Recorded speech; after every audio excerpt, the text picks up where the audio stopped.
Today, we'll be reviewing Epic Games' MetaHuman Creator. MetaHuman Creator is a browser-based tool that allows you to create realistic humans, MetaHumans, for use with an Unreal Engine.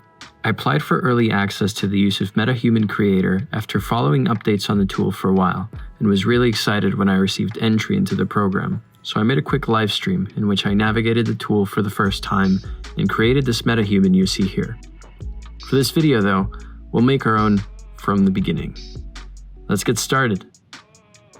When we enter the MetaHuman Selection screen, we can select our base MetaHuman from a set of 50 presets. I'll scroll through them here so you can get a sense of the diversity that is available to you right from the start. I selected Kristofer here at random to start. After selecting the base MetaHuman, we enter the character preview mode, where we're immediately shown our MetaHuman in action. You can pause or stop this preview at any time using the timeline at the bottom of the screen. Take note of the hotkeys on the right, as these will be useful to you after spending some time in MetaHuman Creator. Before tweaking our MetaHuman, let's have a look at the different options available to us in the viewport. At the top of the screen, we'll see different modes and features we can access. The first we'll review of these is LOD, or Level of Detail. This dropdown allows you to select the varying levels of detail for your MetaHuman, which is useful for previewing what they'll look like when taken into a game or animation. You can take MetaHumans directly into Unreal Engine using the free tool Quixel Bridge. I'll leave a link in the description of this video. Another feature we can play with is the camera and environments. Under environments, we're given access to different backgrounds.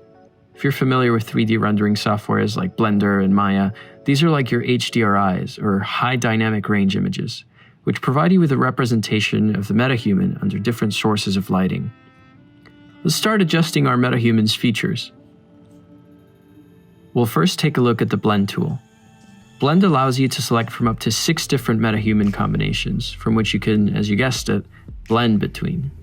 Dragging over the selection and moving your mouse within the circle of influence will allow you to shape your MetaHuman's features to blend between the shapes of their ancestors. This is a great feature if you have a specific shape in mind and want to approximate it before tweaking it further, or if you'd like to create MetaHumans that look like one another. Next, we'll take a look at the Move tool, which allows you to manipulate select facial features within a smaller range, letting you pull on specific parts of your MetaHuman's face to mold it to your liking. Moving on to my favorite, the Sculpt tool. Sculpt allows you to quite literally sculpt your MetaHuman's face by dragging on these points of influence and pulling and pushing until you get them where you'd like. It feels a lot like playing with a photo editing tool's pen tool, if you're familiar with that. The Skin panel allows you to change the color, texture, contrast, and roughness of your MetaHuman's skin. The Texture slider morphs between varying textures for the skin. These textures contain everything from blemishes, discolorations, and birthmarks for your MetaHuman. The Contrast slider deepens or softens these features, while the Roughness slider determines the dryness or oiliness of your MetaHuman's skin. The Freckles panel lets you increase the density, strength, saturation, and tone shift of varying freckle layouts on your MetaHuman, while the Accents panel will allow you to increase the redness, saturation, and lightness of select regions of your MetaHuman's face. At any point, if you want to continue tweaking the facial features on your MetaHuman, you're free to do that. Moving on to the Eyes panel. The Eyes panel includes several eye presets as well as individual settings that can be tweaked for the iris and sclera. You can tweak one or both eyes at a time to really define your MetaHuman's eyes. Blend methods of heterochromia, iris size, color balance, saturation, and more. Teeth. Apart from forcing an unnerving smile onto your MetaHuman, the Teeth panel allows you to define the variations in your MetaHuman's teeth. Everything from overbites, underbites, overjet, spacing, wear, and narrowness is accounted for. You can tweak the variation in the teeth sizes and rotations, as well as their color, gum color, and even plaque color. Say cheese. Makeup. Currently, the makeup options in MetaHuman Creator are slightly limited, but even with this panel here, you can get up to some funkiness, tweaking the roughness, transparency, and metalness of 8 different eyeliner and shadow combinations. For the lips, you can choose between natural, Hollywood, and Cupid-styled lipsticks, and adjust roughness, transparency, and color for those too. Hair. Lots of it. The hair category includes head hair, eyebrows, eyelashes, beard, and mustache. These include color roughness, salt, pepper, and present trim values for each of the areas. The body category currently includes a selection between 3 levels of fitness for female and male-bodied MetaHumans, as well as short, average, and tall height variants for each. Clothes. The consensus around the web has been that the clothes selection in MetaHumans has been limited, but again, this is only an early access build. I'm sure more are on the way.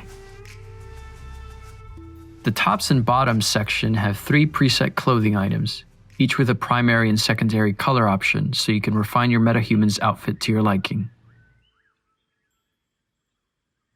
For shoes, we're given 4 options, each with primary and secondary color tweaks too.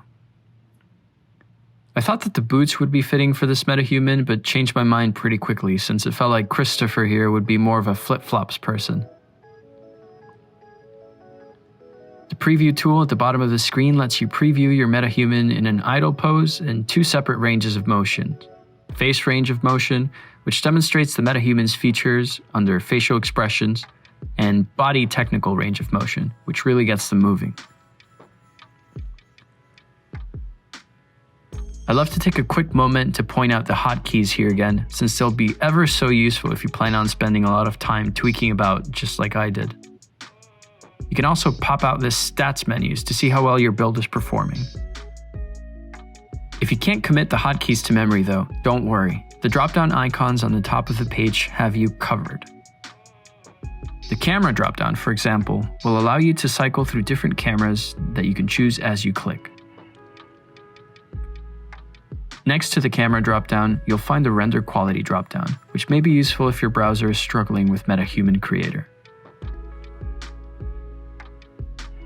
You can rename your MetaHuman at any point. I changed Kristofer's name to Arthur because, well, why not? The changes to your MetaHuman save automatically, and once you exit your session, you can select between the different MetaHumans you've created. You can even clone a MetaHuman if you want, and build on top of your previous MetaHumans by simply clicking on the duplicate button at the bottom of the screen. This can be extremely useful if you plan on making a family of MetaHumans, for example. And that's our MetaHumans walkthrough. I'm really excited to see where the community will take MetaHumans and have seen some incredible applications both in the hospitality realm, in augmented reality experiences, and of course, film, animation, and games. If you like this video, let me know by giving it a thumbs up, as it helps the channel fight the algorithm. And if you want to see more content like it, consider subscribing. See you in the next one.